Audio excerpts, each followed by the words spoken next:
Nous sommes au lendemain de la commémoration du 6 novembre. C'est une date qui marque l'accession du président de la République au pouvoir, il y a de cela 41 ans. Et nous avons la possibilité, dans le cadre de politique ce matin, de discuter avec le ministre Jean de Dieu Momo. Nous le recevons parce qu'il est le chef du parti politique appelé l'OPADEC, les Patriotes démocrates pour le développement du Cameroun. C'est un parti qui a été créé en 2010 et le ministre Momo a été candidat à l'élection présidentielle de 2011. Mais à Mona Télé, ce n'est pas la première fois qu'on le voit. Monsieur le ministre, merci d'être avec nous. Je vous remercie. Quel est cet attachement particulier que vous avez à Mona Télé? Oui, c'est vrai, c'est la troisième fois consécutive que je viens fêter le 6 novembre, l'anniversaire de la session à la magistrature suprême du chef de l'État. Ici à Mona Télé, c'est la troisième fois déjà. Et cela a d'abord une symbolique. C'est que le président de la République lui-même est venu ici déjà lancer sa campagne plusieurs fois avant d'aller également ensuite à Maroua. Donc ça c'est de la symbolique. Mais il faut dire aussi que je réponds à l'invitation de mon frère, de mon grand frère et collègue, le ministre Ebeassi, qui est le chef du RDPC, n'est-ce pas, de ce département. Alors il m'a invité. Et j'ai vu que je n'étais pas le seul parti allié qu'il invitait, ni le seul président de parti d'opposition. Il m'a invité, il a invité l'UPC, il a invité également les chefs des partis d'opposition de la Léquier, qui sont dans le conseil municipal avec lui. C'est vraiment très fort. Et on n'a pas vu ça ailleurs. En tout cas, pas chez moi à Tcham. Il donne un sens effectif au rassemblement du peuple camerounais, RDPC. Il inscrit ainsi dans la réalité la politique du vivre ensemble prôné par le chef de l'État. Le vivre ensemble et le manger ensemble, parce que je viens ici, on mange également ensemble. Parce qu'ailleurs, les autres partis, les autres membres du RDPC se méfient des alliés pour les conquêtes électorales locales. Parce qu'ils se disent, oh, il va venir prendre mes militants, etc. Ici, je profite de cette plateforme que m'offre le ministre Ayébia ici pour m'adresser aux populations du Cameroun, pour m'adresser à tous les militants, mais pour m'adresser aux supporters du chef de l'État et les motiver et leur dire pourquoi ils doivent continuer à le supporter. Parce que moi, je viens de l'opposition radicale, il faut le dire, et que je suis toujours dans un parti politique d'opposition. En tant que citoyen, en tant que chef d'un parti politique, qu'est-ce que vous célébrez le 6 novembre? L'avènement d'un homme providentiel pour le Cameroun, son Excellence M. Paul Biya. Nous avons de la chance de l'avoir.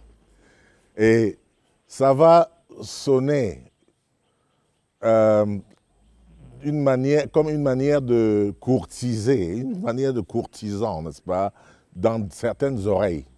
Mais moi, qui suis issu de l'opposition radicale, je dois dire, puisque je suis candidat à la présidentielle de 2011. Le Momo qui vous parle n'est pas le président du PADEC qui s'était présenté à l'élection présidentielle de 2011 avec tout son radicalisme et tout sa hargne.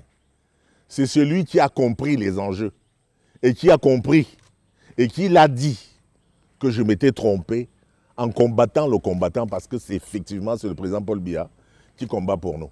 Mais quand on sait ce qu'il fait pour nous, quand on découvre comment il combat pour ce pays, pour que ce pays reste dans la paix, dans l'unité, les combats qu'il mène, monsieur, je ne dois pas être en marge.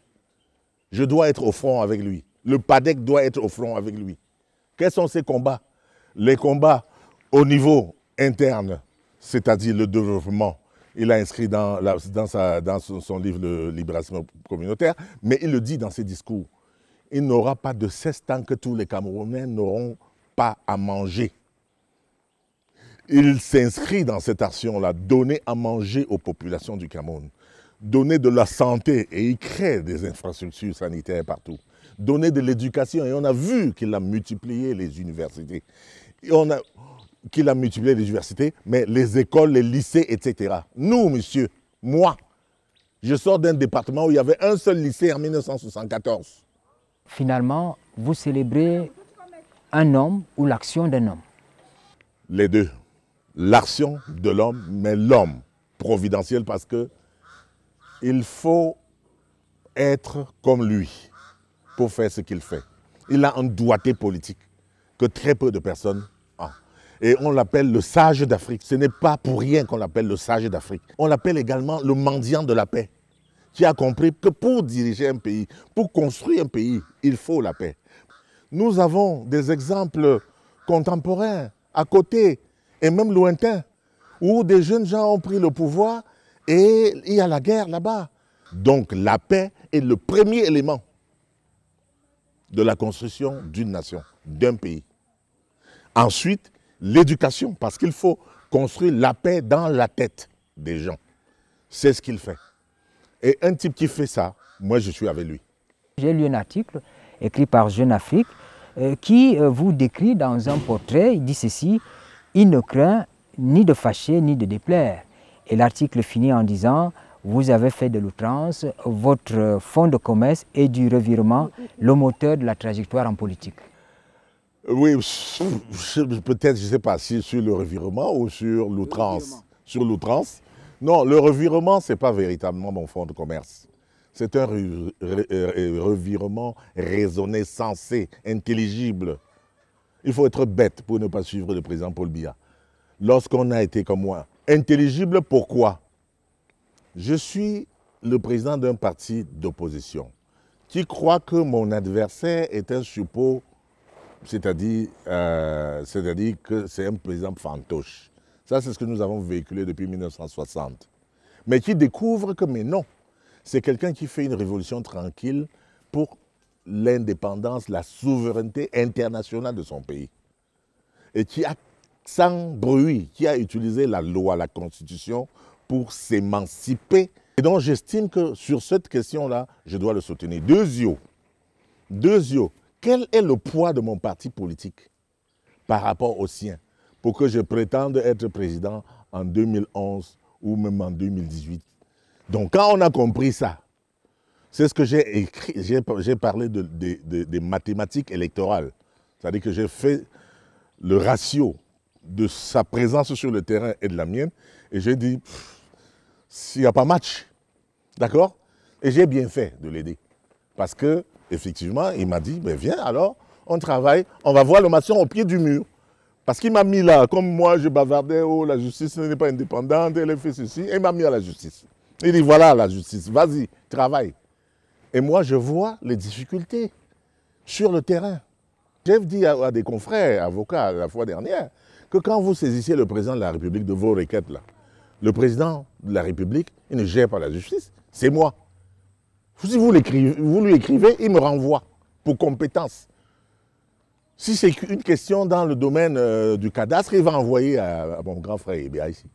Doit-on vous considérer dorénavant comme un allié du RDPC, un allié du président de la République? Je suis surtout l'allié du président Paul Biya. D'accord? J'ai la prétention d'être l'allié du RDPC, mais avec des acteurs du RDPC qui m'acceptent, qui acceptent le partage, qui acceptent... Bon, on a le sentiment qu'il y en a, comme je vous l'ai dit, qui se méfient et qui pensent à l'électorat local. Moi, je veux faire des actions, on me dit, ah, attention, Momo, il va nous prendre la mairie. Bon sang, qu'est-ce que j'en ai à faire de la mairie? Alors que je suis là où je suis et je voudrais amener les gens plus haut. Donc, il y a des gens qui disent ça. Donc, de toute façon, je ne suis même pas intéressé par ça, parce que moi, ce que je fais, je dois soutenir le chef de l'État, Paul Biya, jusqu'à la fin. Je l'accompagne comme beaucoup de ministres l'accompagnent, comme son gouvernement l'accompagne. Son gouvernement et nos militants l'accompagnent. Mais je dois dire que je suis surtout cet allié-là, parce que je n'ai pas une plateforme signée avec le RDPC, pour répondre très clairement à votre question. Je n'ai pas une plateforme signée. Je suis, si vous voulez, je ne suis pas comme les autres. Je suis le ministre de Paul Biya. C'est lui qui m'a choisi, c'est lui qui m'a vu. Et je crois que ça crée souvent ce genre de suspicion qu'il sort même d'où, il vient même d'où, comment il fait même pour être là. Donc ça crée des suspicions. Mais on ne devrait pas. Parce que quand moi je viens en 2018 supporter le chef de l'État, à la surprise générale, étant entendu que j'étais reconnu et connu comme un opposant radical, tout le monde a été surpris. En politique, c'est bientôt l'élection présidentielle, elle est attendue. Mais le climat autour de cette échéance qui nous attend, ça vous permet de dire non, on va y aller sereinement, ça va bien se passer? C'est une excellente question. Parce qu'elle me ramène à 2018. Quand je soutiens le chef de l'État, les gens me disent, mais Momo, tu débloques, tu es fou. Il est vieux. Tu le supportes, il peut encore faire quoi? Je leur ai dit que le chef de l'État ne casse pas les cailloux à la colline, ne casse pas les pierres. Il réfléchit avec sa tête, il travaille avec la tête. Et c'est nous qui travaillons, c'est nous les ouvriers de l'État, du gouvernement qui travaillons, et il ne prend que la synthèse. Parce que même moi, ça commence du chargé d'études assistant, au chargé d'études, au sous-directeur, au directeur, au secrétaire général avant de m'atteindre. C'est-à-dire qu'il y a plusieurs personnes qui ont travaillé le dossier, qui arrivent chez moi, pas en dernière analyse, parce que je vais donner mon opinion, je peux sanctionner avant d'envoyer au ministre d'État garde des Sceaux, qui lui peut trancher à son niveau, ou il peut maintenant envoyer au chef de l'État en dernière analyse. Donc c'est un travail collectif. Nous arrivons à la fin de cette émission de politique qui avait comme invité Jean de Dieu Momo. Il est le chef d'un parti politique, le PADEC. Nous l'avons rencontré au détour de la commémoration des 41 ans de l'accession du président Paul Biya au pouvoir à Monatélé. Il a permis qu'on échange avec lui, qu'il fasse des projections sur l'élection présidentielle qui arrive, sa marche commune avec le RDPC, surtout pourquoi tout le temps il est à Monatélé. Mesdames, Messieurs, merci de nous avoir suivis et bonne suite des programmes sur la CRTV.